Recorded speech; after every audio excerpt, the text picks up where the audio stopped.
All right, so page 257, and again, I know some of you already did it, so no problem. If you didn't do 255, 256, go back and do that one. If you did, that's fine. Ooh, which reminds me, I do want to go back to 255, 256 really quickly.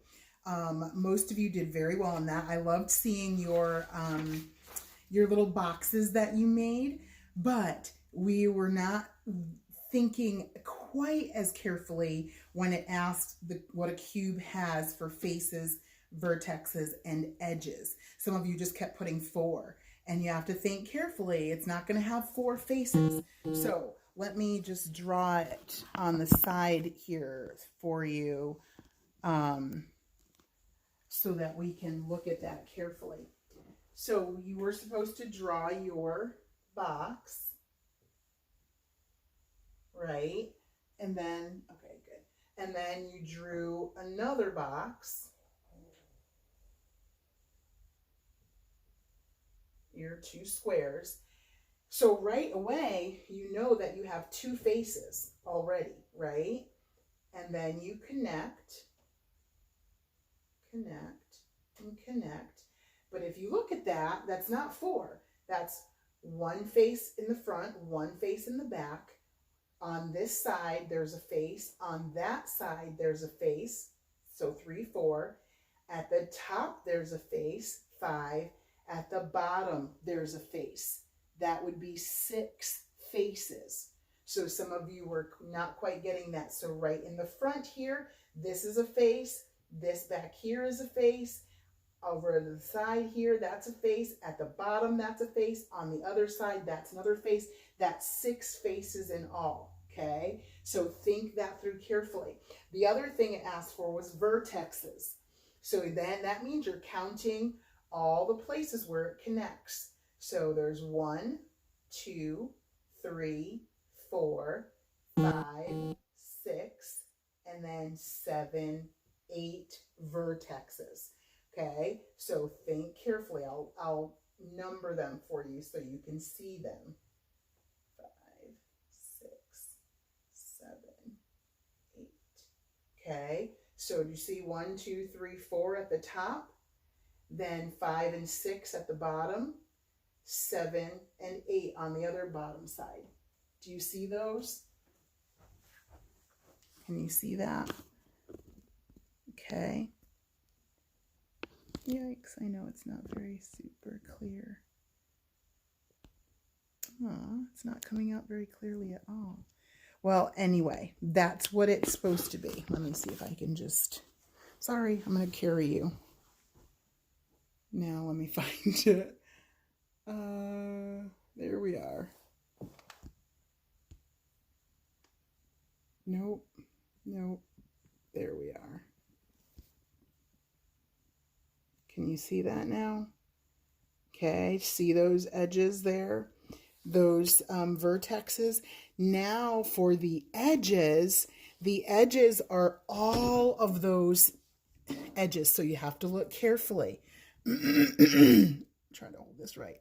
So there's 1 edge, 2 edges, 3 edges, 4, 5, 6, 7, 8, 9, 10, 11, and 12. Do you see that? So there should have been 8 vertexes, 6 faces, and then 12 of the edges. Does that make sense? Hopefully that makes sense and that you'll understand that. But I wanted to go through that with you because there were some that were getting those wrong, and I was asking you to do that section again.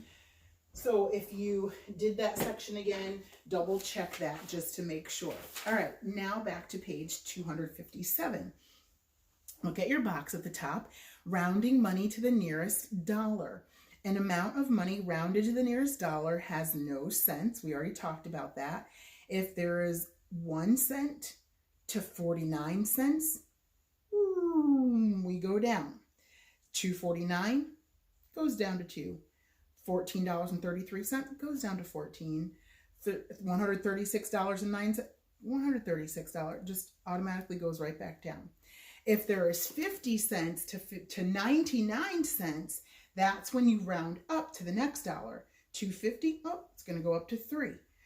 14.60, it's going to go up to 15. $136.90, it goes up to 137. Okay, do you want to get that? So that should make sense. So section 1, all you're doing is marking under the circle under the correct amount that would be rounded. So look at those carefully. Then I wanted to look at, so I want you to go ahead and do that because I know you know how to do that, thinking carefully. Should be quick. Then go down to section 2, solve the story problems. I just want to talk them through with you to make sure we get all the steps. Alex received $20 for his birthday. He gave $2.50 at church and spent $10.95 for a new bike helmet. How much money does he have left? Okay, so we already know that he was given, or he was given $20. That's not important right now because in order to find out how much he has left, what do we have to find out first?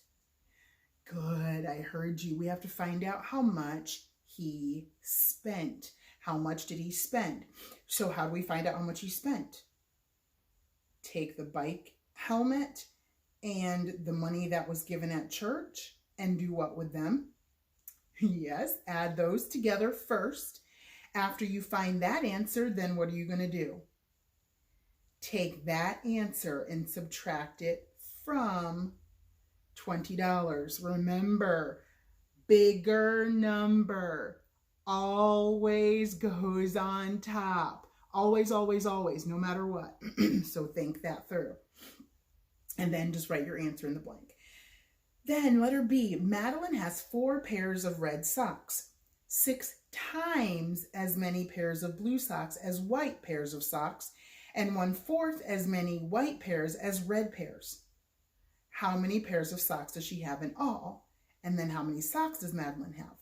Now this is the thing. We have to think about what we know. 4 pairs of socks, red socks, 6 times as many pairs of blue socks, but that's as compared to white socks, which we don't know how many white socks right now. Here's what our white socks are though. She has 1/4 as many white pairs as red pairs. So how many red, we do know how many red pairs, 4, and she has 1/4 of that are white. So what are we going to find out? 1/4 of 4, right? So 1/4 of 4 is the first thing you're going to write in your workspace. Write it. Don't be lazy. Write it in there. 1/4 of 4 equals, remember, you divide your denominator by your whole number and you figure out that answer, right? So 1/4 of 4, 4 divided by 4, easy. Then she has 6 times as many blue socks as white.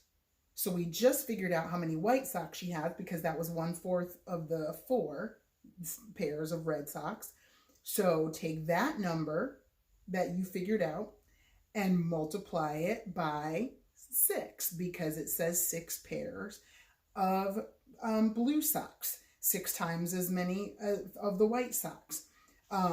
So now you're going to take the number, don't forget, the number of blue socks, the number of red socks, and the number of white socks all together, the pairs, okay? How many pair of blue, how many pair yellow, how many pair red, how many pair white, and you're going to add those together. But, so that'll be easy, just add those together. But this is the thing, a pair is what, boys and girls?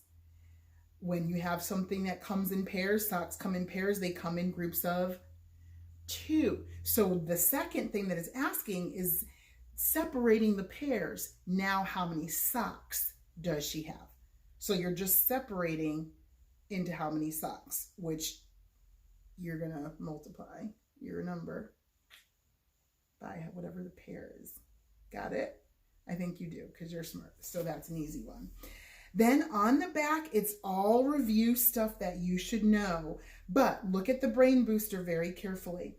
Abigail was on vacation for 15 days in June. Write a fraction showing her vacation days for that month. And you're like, I don't know what the fraction would be because I don't know.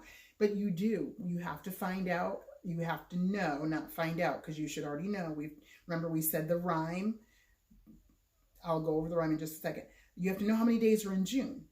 And then you know that she did 15 of those days. So write it as a fraction and then reduce to lowest term. So I'm interested to see how well you guys do on the brain booster. So what's our rhyme that we learned for days? 30 days hath September, April, June, and November. All the rest have 31, except for February, which has 28, and on leap year has 29. So 30 days hath September, April, June, and November. All the rest have 31, except for February, which has 28, and on leap year has 29. Or you can do that knuckle thing, but I told you I don't get that one. I mean, I get it, but it's harder for me. You do the mountains are January, 30 days, September, April, June, November. So January is 31, February 28. So mountains are 31 and valleys are 30. And then you do January, February, March, April, May, June, July, August, I think. Again, September, October, November, December. So you end on the knuckle. The rhyme is easier. So if you can remember that, stick with that. All right. Hope you'll do really well on this page. I know you'll do really well on this page. Another easy one for you today. I feel like today was an easy day to come back on. Language was super simple. Arithmetic is easy. You guys got this. I'm excited. Hope you're having a good day. I'll see you again.